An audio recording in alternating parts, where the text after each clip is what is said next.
Acho que começou, vocês ouviram aí? Sim. Então, olá a todos.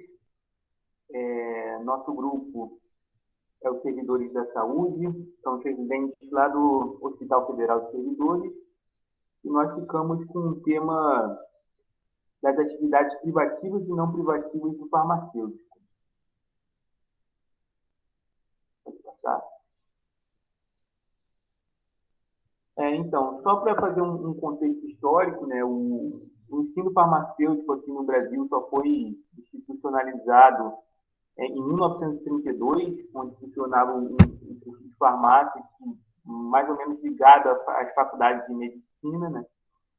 Então, somente no governo de Vargas, em 1931, a aprovação da regulação do exercício da profissão de farmacêutico, sendo um marco muito importante na autonomia da profissão aqui no nosso país, né?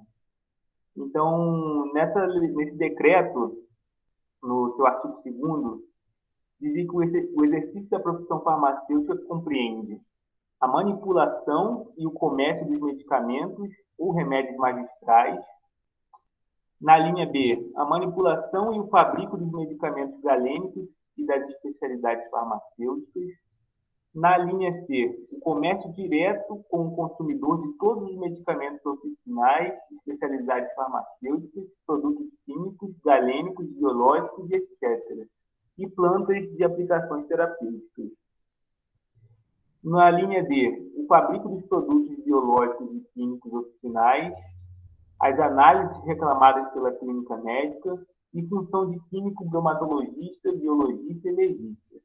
No parágrafo 1º desse decreto, diz que as atribuições das alíneas C a F não são privativas do farmacêutico, ou seja, aquelas ligadas diretamente com medicamentos que eram as privativas do farmacêutico. As outros profissionais poderiam fazer, né? E também pode observar que as ligadas do medicamento, essas eram a privativa do farmacêutico.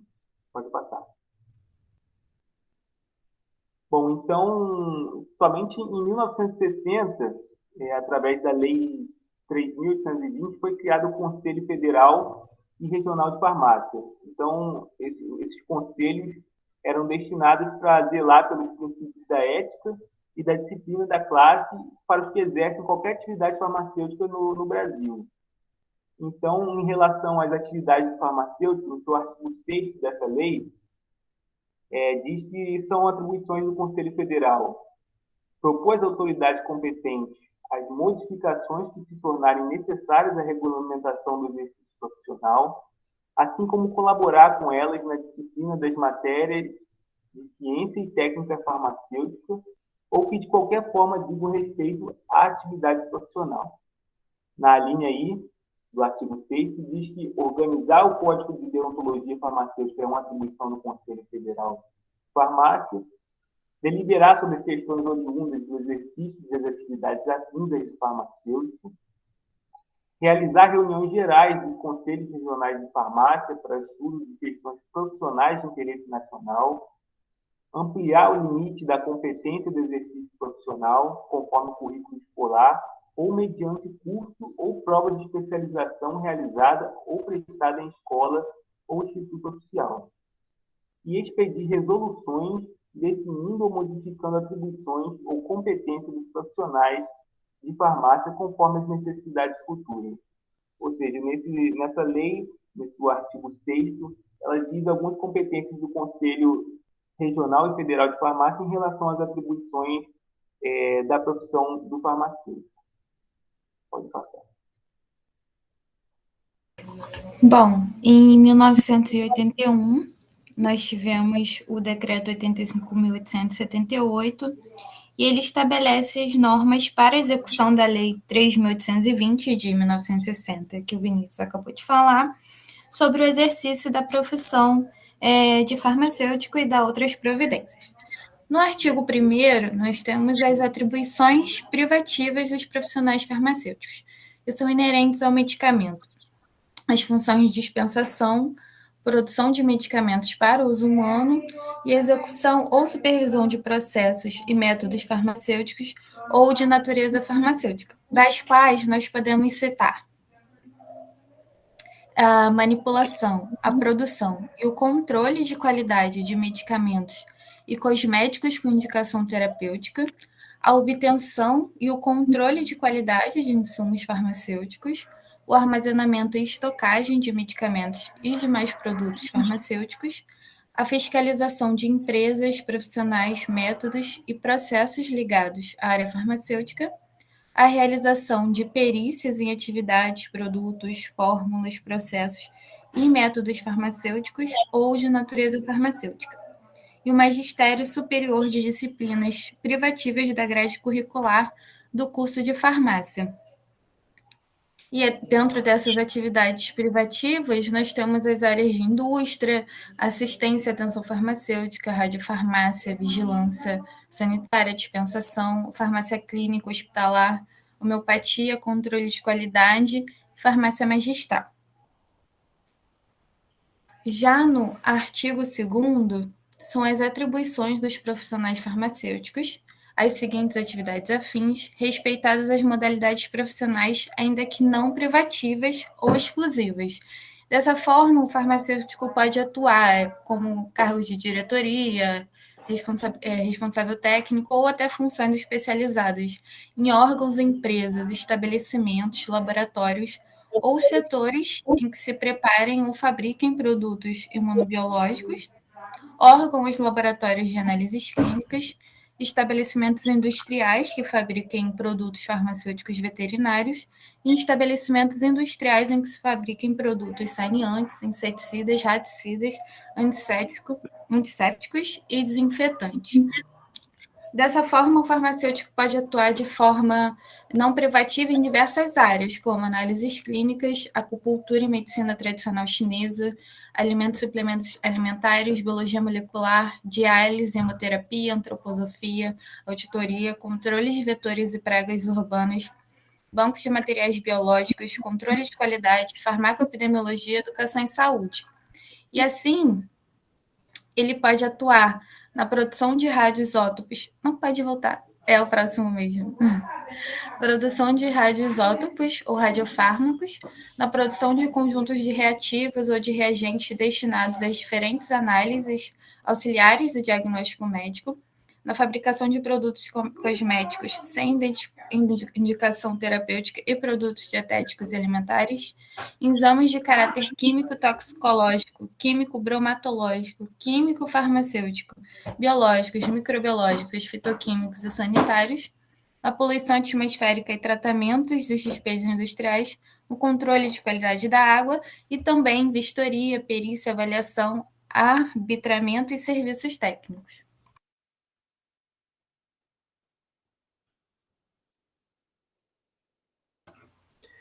Bom, aqui a gente traz uma compilação, né, de algumas legislações que estabelece as atividades farmacêuticas em diversos âmbitos de profissional, né, em diversos âmbitos profissionais, tais como hospitalar, farmácia clínica ou até mesmo atividades de produção de fármacos e terapias parenterais.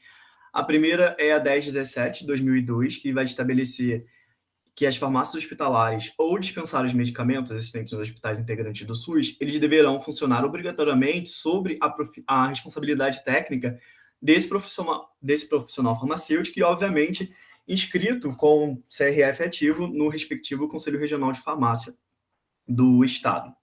A 45 de 2003, ela dispõe sobre o regulamento técnico de boas práticas de utilização das soluções parenterais nesses serviços de saúde, então abrange todos os serviços de saúde. Na 220 de 2004, vai aprovar o regulamento técnico do funcionamento dos serviços de terapia antineoplásica, né, a produção desses antineoplásicos dentro de determinado serviço de saúde. A 449 do CFF de 2006 dispõe sobre as atribuições do farmacêutico na comissão de farmácia e terapêutica.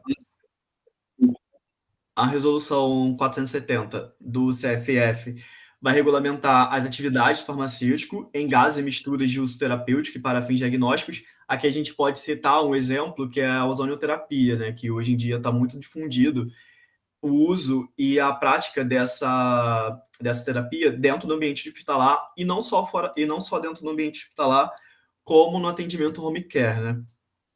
A resolução do CFF de 486 de 2008 vai dispor sobre as atribuições do farmacêutico na área de radiofarmácia e vai dar outras providências. Lembrando que essa atividade do farmacêutico, a produção em si não é exclusiva do farmacêutico, portanto, um químico poderia participar. Mas a manipulação desse produto para a administração no paciente é privativa do farmacêutico.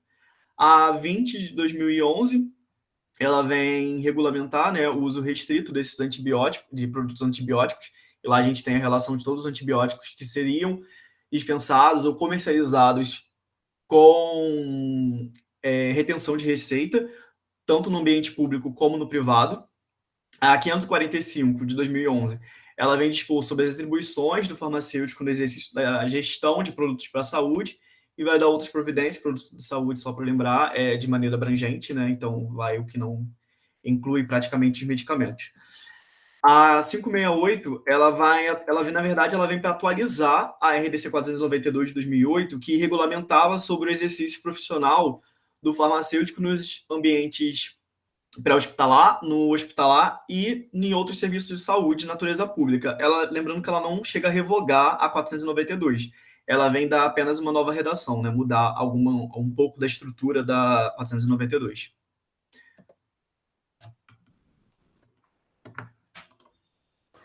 Então, chegamos na resolução 572, de 25 de abril de 2013, pode voltar, que ela vai dispor sobre a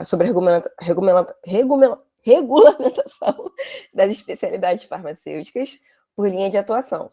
No primeiro artigo, temos as linhas de atuação que agrupam as especialidades farmacêuticas, que vão de alimentos, análise clínico-laboratorial, educação, farmácia hospitalar e clínica, farmácia industrial, gestão farmacêutica, práticas integrativas e complementares, saúde pública e toxicologia. Pode passar.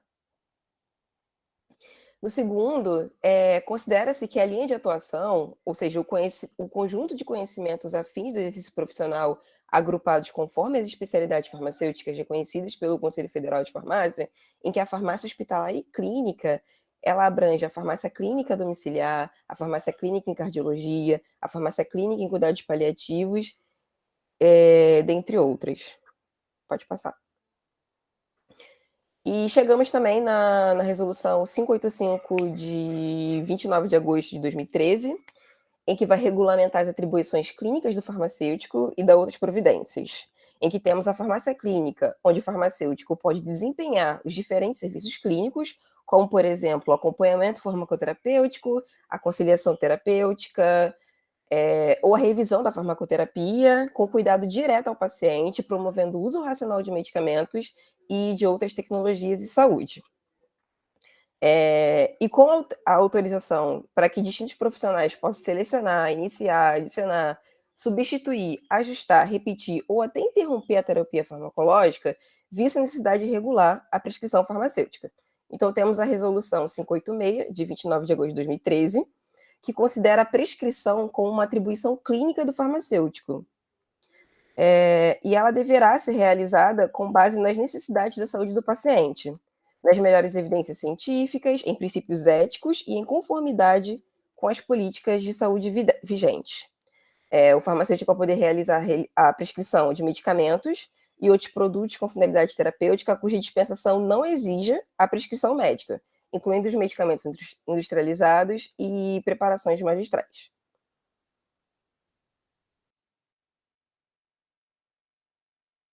Agora a gente vai falar da Lei 13.021, de 2014, que ela vem, né, dispor sobre o exercício e a fiscalização das atividades farmacêuticas.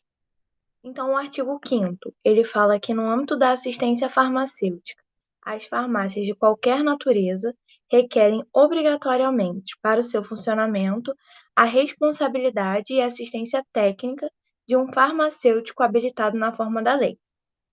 O artigo 10 diz que o farmacêutico e o proprietário dos estabelecimentos vão agir sempre solidariamente, realizando todos os esforços para promover o uso racional de medicamentos. No artigo 14, diz que cabe ao farmacêutico, na dispensação de medicamentos, visando a garantir a eficácia e segurança da terapêutica prescrita, observar os aspectos técnicos e legais do receituário. Pode passar. E aí o artigo 13, ele traz algumas obrigações do farmacêutico no exercício de suas atividades.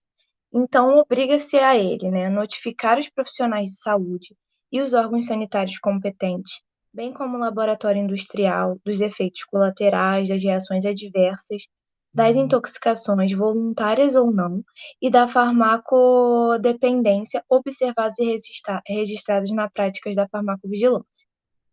Organizar e manter cadastros atualizados com dados técnico-científicos das drogas, fármacos e medicamentos disponíveis na farmácia. Proceder ao acompanhamento farmacoterapêutico de pacientes internados ou não, em estabelecimentos hospitalares ou ambulatoriais de natureza pública ou privada. Estabelecer protocolos de vigilância farmacológica de medicamentos, produtos farmacêuticos e correlatos, visando assegurar o seu uso racionalizado e sua segurança e sua eficácia terapêutica. Estabelecer também um perfil farmacoterapêutico no acompanhamento sistemático do paciente, mediante elaboração, preenchimento e interpretação de fichas farmacoterapêuticas, assim como prestar orientação farmacêutica com vistas a esclarecer ao paciente a relação benefício e risco, a conservação e a utilização de fármacos e medicamentos inerentes à terapia, bem como as suas interações medicamentosas e a importância do seu correto manuseio. Pode passar.